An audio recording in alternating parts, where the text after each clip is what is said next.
বিহু অসমীয়াৰ প্ৰাণ। বিহু হ'ল অসমৰ জাতীয় উৎসৱ। অসমীয়া জাতিৰ ই আয়ুস ৰেখা। অসমৰ লগতে অসমৰ কোনো দাঁতিকাষৰীয়া ৰাজ্যতো কোনো জাতি জনজাতিৰ লোকে বিহু বা ইয়াৰ সমাৰ্থক উৎসৱ পালন কৰা দেখা যায়।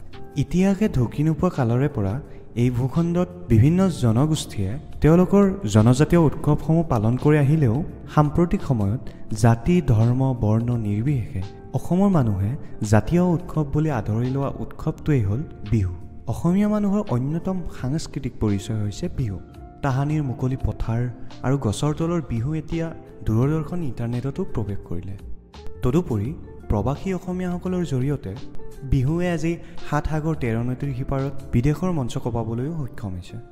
বিহুৰ এক বৈশিষ্ট্য হ'ল ই জাতি ধৰ্ম বৰ্ণ নিৰ্বিশেষে সকলো লোকে একেলগে উদযাপন কৰিব পৰা এক উৎসৱ। বিহু হ'ল অসমৰ সকলো জনগোষ্ঠীৰ সমন্বয়ৰ প্ৰতীক। বিহুৰ আৱেগিক সম্পৰ্কক অসমীয়াই জীয়াই থাকে মানে কেতিয়াও পাহৰিব নোৱাৰে। বিহু মূলতঃ এক কৃষিভিত্তিক উৎসৱ। কৃষি উৎসৱ বিশেষকৈ বছৰত ৩টা নিৰ্ধাৰিত সময়ত পালন কৰা হয়। খেতি আৰম্ভণিৰ বেলিকা, খেতিৰ বাঢ়নি বতৰত আৰু খেতি চপোৱাৰ শেষত। অসমত পালন কৰা ৩ বিহু হ'ল বহাগ বিহু বা ৰঙালী বিহু। বসন্তৰ আগমনত উদযাপন কৰা বহাগ বিহু বা ৰঙালী বিহু অসমৰ মূল বিহু উৎসৱ। ৰঙালী বিহু যৌৱনৰ উৎসৱ। যৌৱনৰ লগত খেতি মাটিৰ ওপৰতে সম্বন্ধ আছে বুলি মানুহে বিশ্বাস কৰে। সেয়েহে খেতি আৰম্ভ কৰাৰ আগে আগে পালন কৰা ৰঙালী বিহুৰ লগত ওতঃপ্ৰোতভাৱে সম্বন্ধ আছে। বহাগ বিহু বা ৰঙালী বিহু একেৰাহে ৭ দিন ধৰি উদযাপন কৰা হয়।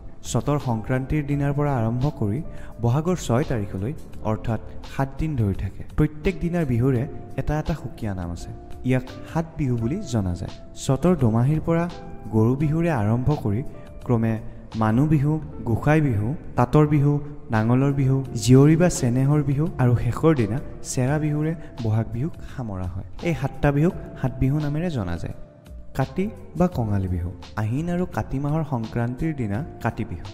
এই সময়ত মানুহৰ আহু ধান শেষ হয় আৰু শালি ধানো চপাবৰ নহয়। সেইবাবে তেতিয়া মানুহৰ খোৱাৰ টান হৈ পৰে। গতিকে এই বিহুক কঙালী বিহু বুলি কোৱা হয়। এই বিহুত ঘৰে ঘৰে তুলসী পুলি ৰুই গধূলি তাৰ তলত চাকি জ্বলাই নাম গায়, ঘৰৰ চোতালৰ চাৰিওকাষে আৰু খেতিপথাৰত চাকি জ্বলায়।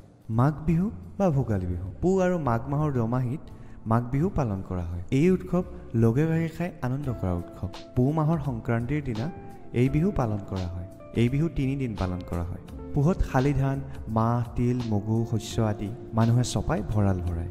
এই সময়ত ধনী দুখীয়া সকলোৰে ঘৰত দুবেলা দুমুঠি খাব পৰাকৈ চাউল থাকে। সেইবাবে এই বিহুত খোৱা বোৱাৰ ওপৰত বেছি গুৰুত্ব দিয়া হয়। এই বিহুত সান্দহ, চিৰা, লাড়ু, নানা ধৰণৰ পিঠা পনাৰে মানুহৰ ঘৰে ঘৰে উপচি পৰে। মাঘ বিহুৰ মূল আকৰ্ষণ হ'ল মেজি জ্বলোৱা।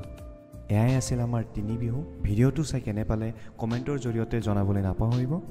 লগতে আমাৰ চেনেলটো ছাবস্ক্ৰাইব কৰিব আৰু ছাবস্ক্ৰাইব কৰাৰ সময়ত কাষতে থকা বেল আইকনটো ক্লিক কৰি দিব। আশা কৰোঁ আপোনালোকে আমাক মৰম আৰু আশীৰ্বাদ দি যাব। আজিলৈ এৰিছোঁ। জয় আই অসম।